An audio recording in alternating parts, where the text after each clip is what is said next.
তো সাগরের মাছ হিসেবে হাঙ্গর মাছ, তিমি মাছের ব্যাপারে অনেকে আমাদের কাছে জানতে চায়। সফর শেষ করে ওনারা যখন মদিনায় আসলেন তখন আল্লাহ রাসূল সাল্লাল্লাহু আলাইহি ওয়াসাল্লামকে ওনারা পুরো ঘটনার বৃত্তান্ত খুলে বললেন এবং জিজ্ঞেস করলেন, ইয়া রাসূলুল্লাহ, এই যে এত বড় তিমি মাছের মতো একটা মাছ যে আমরা খেয়েছি, আমরা তো জানি না এত বড় মাছ এটা খাওয়া শরীয়তে বৈধ কিনা। আমরা বলবো যে হাঙ্গর মাছ খাওয়া, তিমি মাছ খাওয়াও হালাল যদি আপনার রুচিতে আসে। হালাল বলেই যে খেতে হবে এমনটা নয়। সেক্ষেত্রে আমরা সহিহ বুখারী এবং মুসলিমের একটা চমৎকার হাদিসের কথা এখানে উল্লেখ করতে পারি।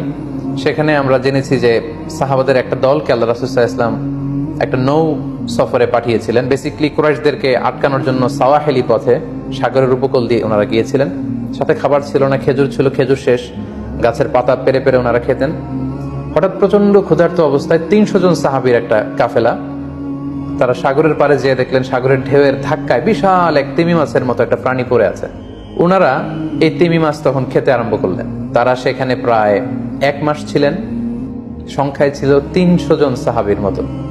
ওনারা এই তিমি মাছ খেয়ে এটাকে ফ্রাই করে, এটাকে সিদ্ধ করে করে টানা ১ মাস ওনারা খেলেন। এবং হাদিসে এসেছে যে আমরা এই তিমি মাছের গোশত খেয়ে, যদিও হাদিসের শব্দটা এসেছে আম্বার জাতীয় একটা মাছ, তো এটা এত বড়, এটা ব্লু ওয়েল টাইপের কোন একটা মাছ হবে, নীল তিমি টাইপের কোন একটা মাছ হতে পারে। কারণ হাদিসে এসেছে মাছের গোশত খেতে খেতে এটার কঙ্কাল বের হয়ে আসলো।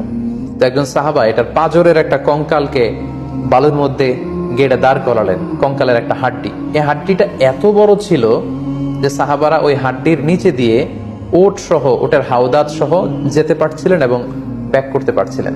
তাহলে সেই তিমি মাছের কঙ্কালের স্কেলিটনের পাজরের হাড্ডিটা কত বড় ছিল, সেখান থেকে আমরা বুঝতে পারি এটা তিমি টাইপের কোন একটা মাছ হবে। সফর শেষ করে ওনারা যখন মদিনায় আসলেন তখন আল্লাহ রাসূল সাল্লাল্লাহু আলাইহি ওয়াসাল্লামকে ওনারা পুরো ঘটনার বৃত্তান্ত খুলে বললেন এবং জিজ্ঞেস করলেন, ইয়া রাসূলুল্লাহ, এই যে এত বড় তিমি মাছের মতো একটা মাছ যে আমরা খেয়েছি, আমরা তো জানি না এত বড় মাছ এটা খাওয়া শরীয়তে বৈধ কিনা। আল্লাহর হাবিব সাল্লাল্লাহু আলাইহি ওয়াসাল্লাম বললেন, এটা বৈধ, তিমি জাতীয় মাছ এগুলো খাওয়া বৈধ, এটা আল্লাহ তাআলা তোমাদের জন্য রিজিক হিসেবে রেখেছিলেন। সহিহ মুসলিমে যেই বর্ণনাটা এসেছে, তিনি বললেন যে হুয়া রিজকুন আখরাজাহুল্লাহু লাকুম, এটা আল্লাহর পক্ষ থেকে তোমাদের জন্য নির্ধারিত একটা রিস্ক।